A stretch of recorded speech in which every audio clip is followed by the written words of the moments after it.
Hello and welcome to Lesson Information Security Standards. In this lesson, we're going to look at how to apply information security standards and U.S. compliance laws to real-world applications in both the private and public sector.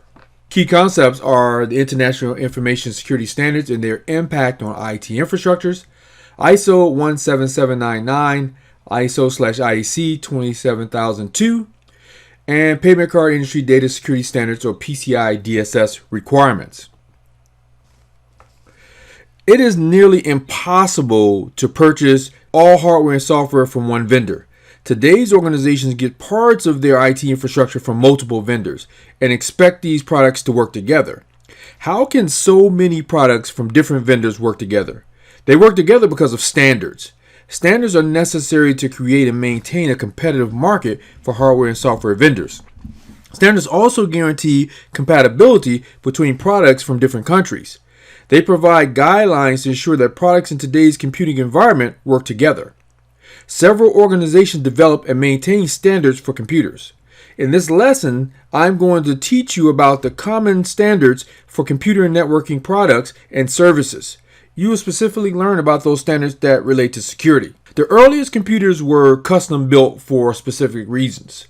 Designers decided how to connect components and how they communicated based on the specific computer's needs. Soon, however, designers realized that by implementing communication standards, they could enable different vendors' components to work together. This standardization increased customer confidence in computers. Customers felt more comfortable buying products based on standards. Some proprietary systems, however, did not support standards. Adhering to standards is necessary to increase market appeal and, in many cases, to comply with regulations. It is important that you know about the most influential organizations that develop and maintain the standards that govern various aspects of computing and network communications. I'm going to talk about each one of these standards that you see on this slide. Let's begin with NIST. The National Institute of Standards and Technology, or NIST, is a federal agency within the United States Department of Commerce. It was founded in 1901 as the National Bureau of Standards, or NBS. NIST was the United States' first federal physical science research laboratory. NIST's mission is to promote U.S. innovation and industrial competitiveness by advancing measurement science, standards, and technology in ways that enhance economic security and improve our quality of life. NIST provides standards for measurement and technology on which nearly all computing devices rely. In addition, NIST maintains the atomic clock that keeps the United States official time. Although NIST is a non-regulatory agency, many organizations respect and adopt its publications. NIST executes its primary mission through 4 cooperative programs. First is the NIST Laboratories. Laboratories that conduct research to advance U.S. technology infrastructure is the NIST Laboratories. The nation's industry uses this infrastructure to improve the quality of products and services. Next, we have the Baldrige National Quality Program, a national program that empowers and encourages excellence among U.S. organizations, including manufacturers, service organizations, educational institutions, healthcare providers, and nonprofit organizations. It also strives to increase quality and recognize organizations that achieve quality goals. Next, we have the Hollings Manufacturing Extension Partnership, a network of centers around the nation that offer technical and business assistance to small and medium-sized manufacturers. And finally, we have the Technology Innovation Program, another national program that offers awards to organizations and universities to support potentially revolutionary technologies that apply to critical needs of national interest. NIST maintains a list of standards and publications of general interest to the computer security community. NIST established this collection of documents called the Special Publication 800 series in 1990 to provide a separate identity for information technology security publications. The publications in this series report on research and guideline efforts related to computer security in government, industry, and academic organizations. Many in the field refer to publications in the 800 series by the name NIST-SP. For example, many people refer to the documents entitled NIST Special Publications 866 as NIST-SP 800-66. By the way, NIST-SP 866 contains introductory guidance for complying with HIPAA. The NIST Special Publication 800 series contains many standards that provide guidance for information system security activities. Starting in 2015, NIST initiated a sub-series of special publications, SP 1800, the NIST Cybersecurity Practice Guides. SP 1800 extends SP 800 and targets specific issues relating to implementing cybersecurity to the public and private sectors. You should look up the various well-known SP 800 series and even the 1800 series as well. The International Organization for Standardization, or ISO, formed in 1946.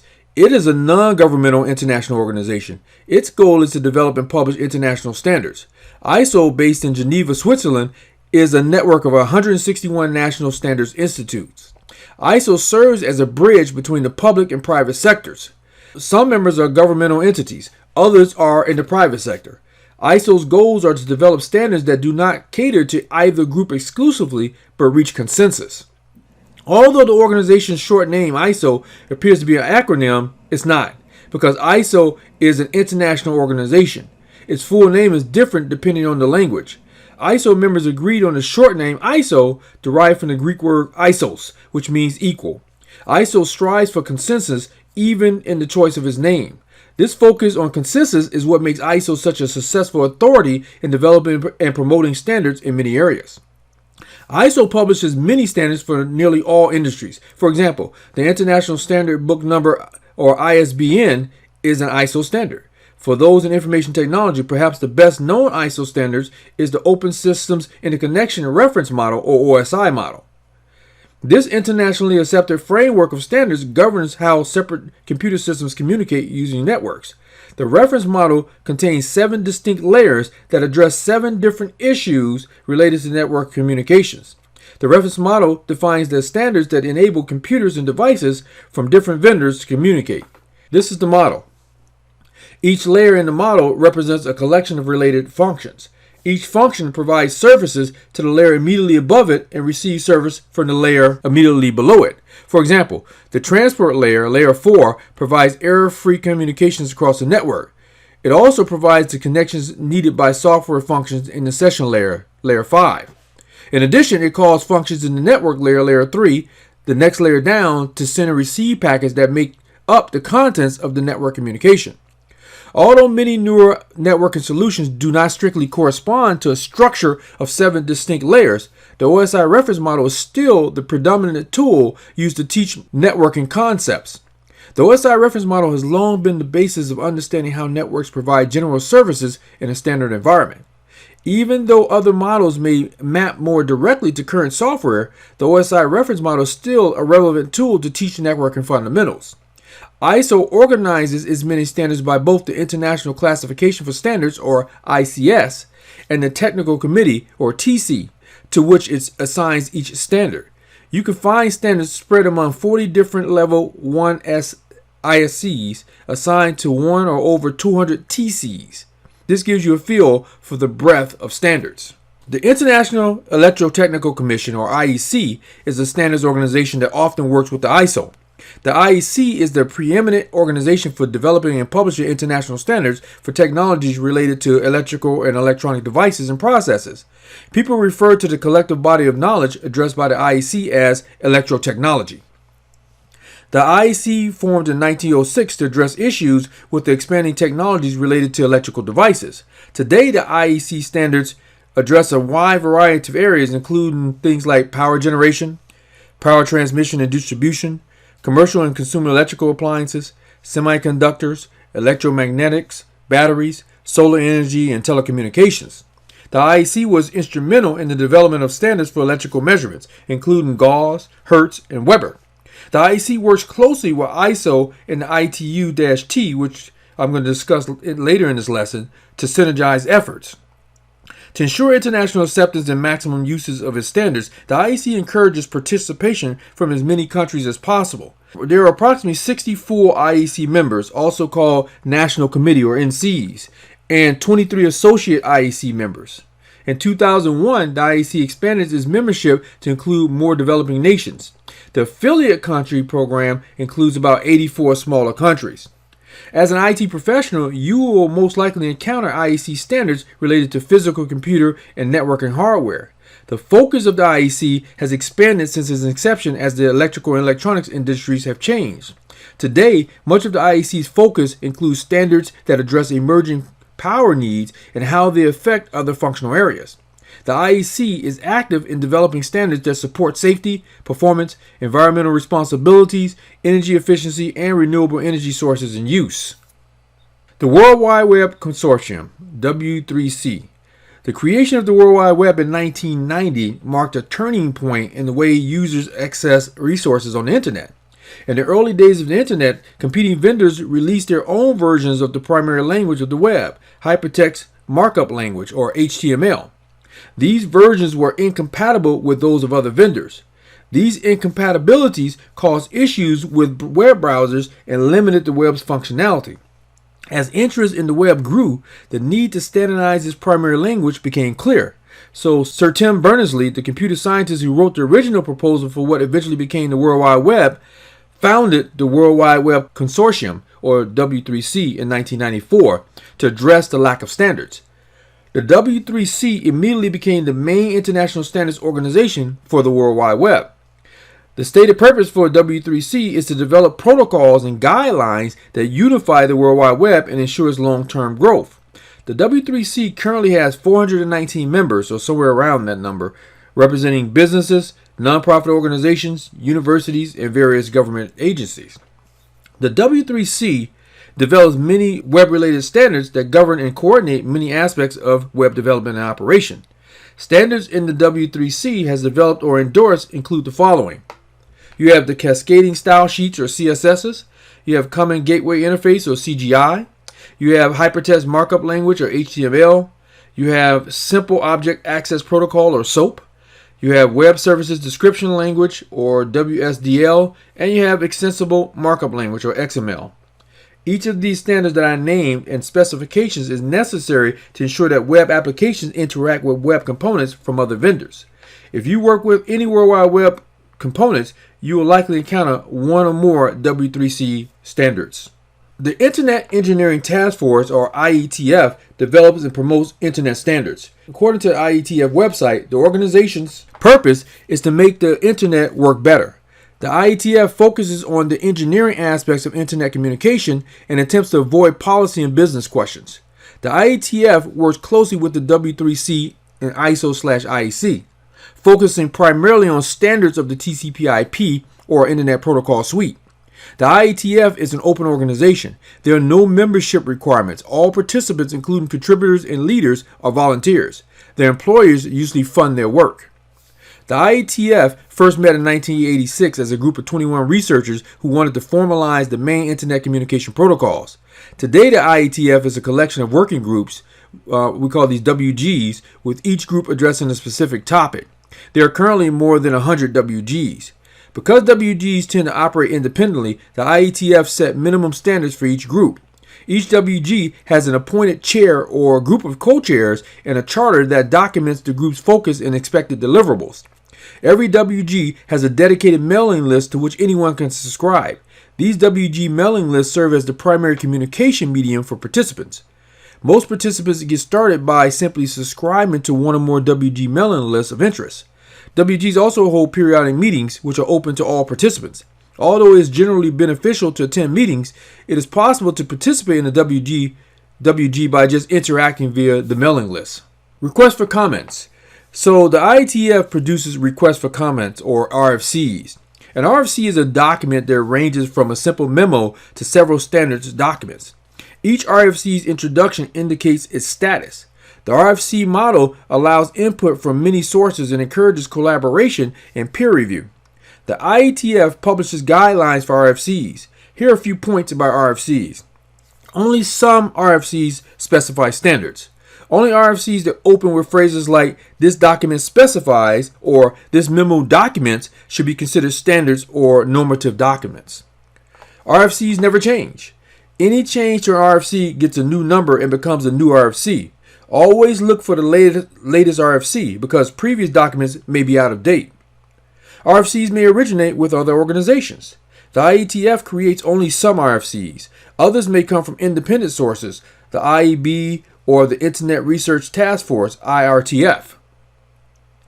RFCs that define formal standards have 4 stages. As an RFC moves from one stage to the next, it becomes more formal and more organizations accept it. The stages are as follows. proposed standard first. This is the initial official stage of a standard. Then we move to the draft standard. You see this at the bottom of the slides, by the way. This is the second stage of a standard, after participants have demonstrated that the standards have been deployed in working environments.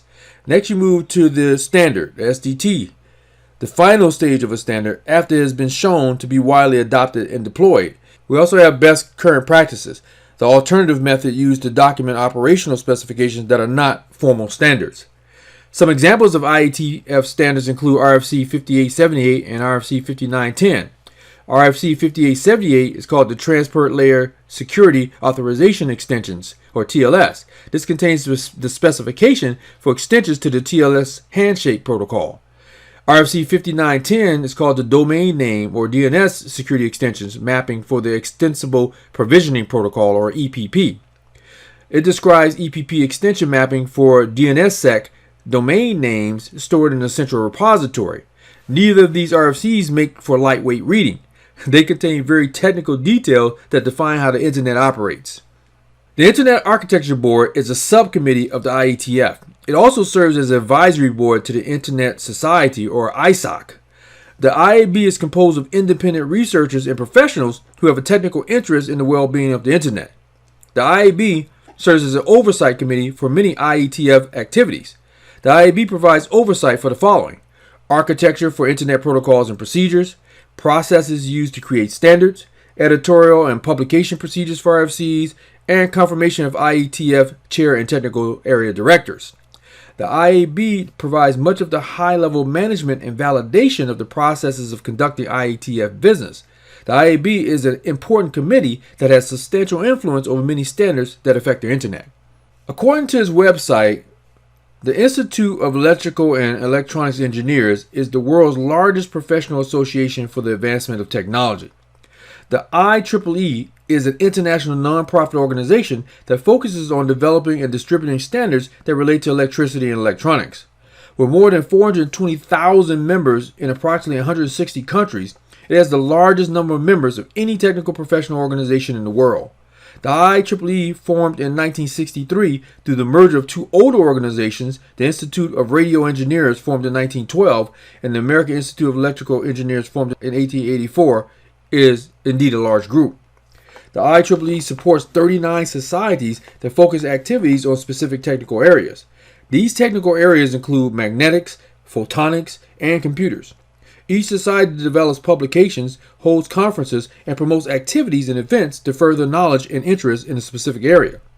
IEEE also provides many training and educational opportunities covering a large number of engineering topics. IEEE is also one of the largest standard-producing organizations. The IEEE Standards Association, or IEEE-SA, which you see at the bottom of the screen, manages these standards. IEEE standards cover many industries, including information technology. IEEE currently publishes or sponsors more than 1,300 standards and projects.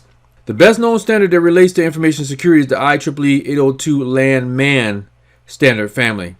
This group of standards defines how various types of local area networks, which are LAN, and metropolitan area networks, which are MAN, protocols work. This table you see before you lists some of the more recognizable working groups in the IEEE 802 LAN-MAN standard. IEEE is open to members from the technical community who meet certain professional requirements.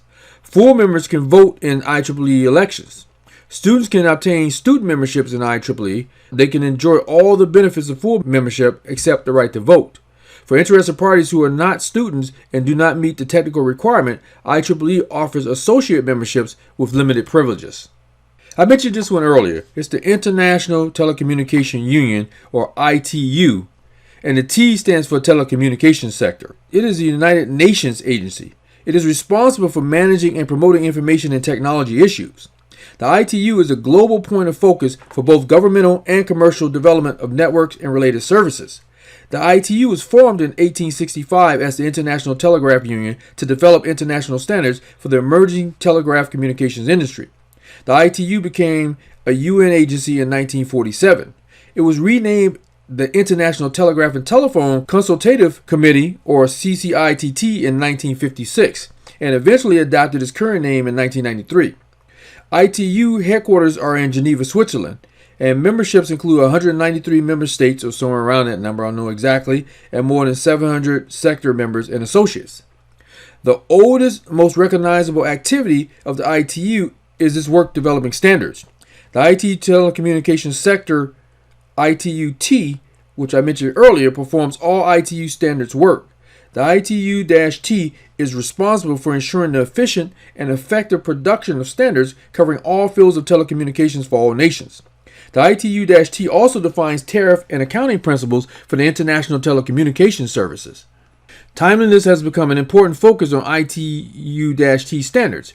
In 2001, the organization overhauled its antiquated standards development procedures to reduce by 95% the time required to create standards. ITU-T calls the international standards it produces recommendations. They become mandatory only when adopted as part of a member state's national law. Because the ITU-T is a UN agency, its standards carry significant international weight. Even though ITU-T calls its standards recommendations, they tend to carry substantial authority. ITU-T divides its recommendations into 26 separate parts. Let me go back a slide. You see at the bottom of the screen there. 26 different series, each bearing a unique letter of the alphabet. For example, switching and signaling recommendations are in the Q series, which you see on the slide before you. Data networks, open systems, communications, and security recommendations are in the X series. ITU-T has developed and published many communication recommendations that address technical details of all types of communications. Several of the X series recommendations relate directly to information security. Again, this table I'm showing you lists some of the ranges of ITU-T recommendations that relate to information security. Here is a continuation of those recommendations. One of the leading standards agencies in the United States is the American National Standards Institute, or ANSI. ANSI's goal is to strengthen the U.S. marketplace within the global economy. At the same time, it strives to ensure the safety and health of consumers and the protection of the environment. It seeks to accomplish this goal by promoting voluntary consensus standards and conformity assessment systems. ANSI oversees the creation, publication, and management of many standards and guidelines that directly affect businesses in nearly every sector. ANSI standards cover such business sectors as acoustical devices, construction equipment, dairy and livestock production, and energy distribution. ANSI was formed in 1918 through the merger of 5 engineering societies and 3 governmental agencies. These groups merged to form the American Engineering Standards Committee, or AESC. In 1928, the AESC became the American Standards Association, ASA. And in 1966, the ASA reorganized and became the United States of America Standards Institute, or USASI. Finally, in 1969, the USASI became ANSI. Today, ANSI is composed of government agencies, organizations, or educational institutions, and individuals. ANSI represents more than 125,000 companies and 3.5 million professionals. ANSI produces standards that affect nearly all aspects of IT. Unlike other organizations that specifically focus on engineering or technical aspects of computing and communication, ANSI primarily addresses standards that support software development and computer system operation. The European Telecommunication Standard Institute Cybersecurity Technical Committee, or ETSI, TC Cyber, develops standards for information and communication technologies, or ICT, that are commonly adopted by member countries in the European Union, or the EU. ETSI standards cover both wired and various wireless communication technologies. They have more than 800 member organizations from 66 different countries, and ETSI is officially recognized by the EU as a European Standards Organization. In 2014, ETSI organized a Cybersecurity Technical Committee called TC Cyber, and TC Cyber centralizes all cybersecurity standards within ETSI committees. The TC Cyber standards are intended to result in international standards that will initially be adopted by member EU states. These standards initially focus on security issues related to the internet and the business communications it transports. The entire organization proposes standards to enforce privacy and security for organizations and citizens across Europe. Although any results published by TC Cyber will be European-centric, they will likely have far-reaching effects and impact far beyond European organizations. Next is ISO 17799 Withdrawn. This is a former international security standard that has been withdrawn. It wasn't withdrawn because anything was wrong with it. In fact, it was so well received and successful that it was completely updated and turned into a new standard with a new name. You will learn about the new standard in just a few minutes. Because ISO 17799's original form was such an important information security standard, it is important that you understand it. And by the way, it's on most exams as well. This standard documents a comprehensive set of controls that represents best practices in information systems. The standard actually consists of two separate parts. You have ISO 17799 Code of Practice, which you see in the middle of your screen, and you have BS 17799-2, Specification for an Information Security Management System. The main purpose of the standard is to identify security controls needed for information systems in business environments. The standard originally appeared as the DTI Code of Practice in Britain and was later renamed BS 7799. It did not gain wide international popularity due to its inflexibility and overly simplistic approach to control. Developers released version 2 in 1999 to address the standard's weaknesses. Developers submitted the standard to ISO for accreditation and publishing. ISO published the standard as ISO 17799 in 2000. Interest in the standard increased quickly. Several companies began providing tools and services to help implement ISO 17799. It quickly became the predominant information security standard. ISO 17799 gave many organizations a framework on which to build their security policy. Full compliance with the standard quickly became a goal. It also became a differentiator among competitors. The standard enabled potential customers to reevaluate organizations on their efforts towards securing data. The ISO divides this standard into 10 major sections. You have security policy. That's a statement of management direction. You have security organization. That's the governance of information security, or how information security should be enforced. Next is asset classification and control. This is procedures to classify and manage information assets. In personnel security, you get guidance for security controls that protect and limit personnel. For physical and environmental security, you have protection of computer facilities. In communications and operations management, it focuses on managing technical security controls in systems and networks. In access control, it gives you controls that limit access rights to network resources, applications, functions, and data. For system development and maintenance, there are guidelines for designing and incorporating security into applications. For business continuity management, you get protecting, maintaining, and recovering business critical processes and systems. And finally, for compliance, it gives you guidelines for ensuring conformance with information security policy, standards, laws, and regulations.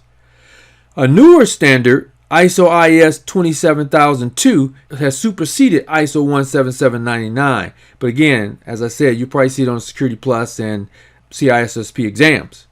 27002 provides a generic information security standard accessible by all organizations, regardless of size, industry, or location.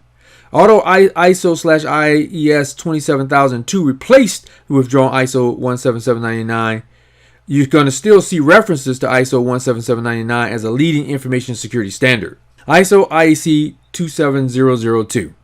So this standard appeared in 2005 as an update to the ISO 17799 standard, as I just explained. Originally named ISO 17799:2005, ISO changed its name to ISO/IEC 27002:2005 in 2007. This was to conform to the naming convention used by other 27000 series ISO IEC standards. The ISO IEC 27000 series is a growing family of general information security standards. ISO IEC 27002 is Information Technology Security Techniques Code of Practice for Information Security Management. That's the title. Like its predecessor, 27002 provides organizations with best practice recommendations on information security management. The standard directs its recommendations to management and security personnel responsible for information security management systems. Information security is within the standard of the context of the CIA triad. Remember, CIA is for confidentiality, which is ensuring only authorized users and no one else can access data. Integrity, which is ensuring only authorized users and no one else can modify data. And then availability, ensuring that authorized users have access to information when it's requested. So ISO 27002 expands on its predecessor by adding 2 new sections and reorganizing several others. The ISO divides the standards into 12 major sections. I won't go through all 12 standards, but it added risk assessment and human resources security. The standard specifies and outlines the recommended security controls within each section. Most people regard the information security controls as best practices. These best practices provide methods of achieving each objective. 27002 also provides guidance for implementing each of the recommended controls. All right, let's move to the payment card industry data security standard, or PCI DSS. So PCI DSS is an international standard for handling transactions involving payment cards. The Payment Card Industry Security Standards Council, or PCI DSS, developed, publishes, and maintains the standard. PCI DSS is different from other standards you've seen so far. Some of the largest payment card providers in the world form PCI DSS. These vendors include Visa, MasterCard, Discover, American Express, and the Japan Credit Bureau. Each of these organizations had its own standard for protecting payment card information. These organizations combined their efforts and published the first version of the PCI DSS in December 2004. The latest version, PCI DSS version 3.2, was released in April 2016. Now, there may be another version out there. I have to take a look at that. They created PCI DSS to protect payment card users from fraud and to preempt legislative requirements on the industry. That means they want to police themselves and didn't want the government policing them. It requires layers of controls to protect all payment card related information as it's processed, transmitted, and stored. The standard applies to all organizations that participate in any of the processes surrounding payment card processing. Compliance with PCI DSS standards is a prerequisite for doing business with any of the member organizations. If any organization violates PCI DSS standards, it can lose its ability to process payment cards. In most cases, non-compliance results in fines and/or audits that are more frequent. Habitual offenders may find their processing privileges revoked. For most organizations that depend on payment cards as means of receiving payment, compliance is a business requirement.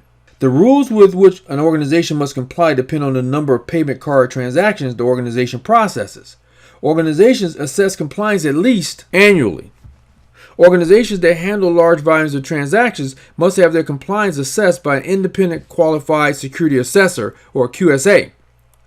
Organizations that handle smaller volumes of transactions can choose to self-certify using a PCI DSS self-assessment questionnaire. PCI DSS versions 3.2 defines 12 requirements for compliance, organized into six groups called control objectives. You should look those up and be familiar with them. So, a number of organizations define standards that document technical specifications or other specific criteria for use as rules, guidelines, and definitions of characteristics. Organizations and industries also use standards to ensure that products and services are consistent. The ability of different products from different organizations to work well together depends on standards. As the IT industry advances, so does the need for new and updated standards. In this lesson, I taught you about some of the standard organizations and a few standards that directly affect information security. Research these standard organizations and familiarize yourself with their work. It's likely that you're going to see them again. That's it for this one, and I'll see you in lesson 13.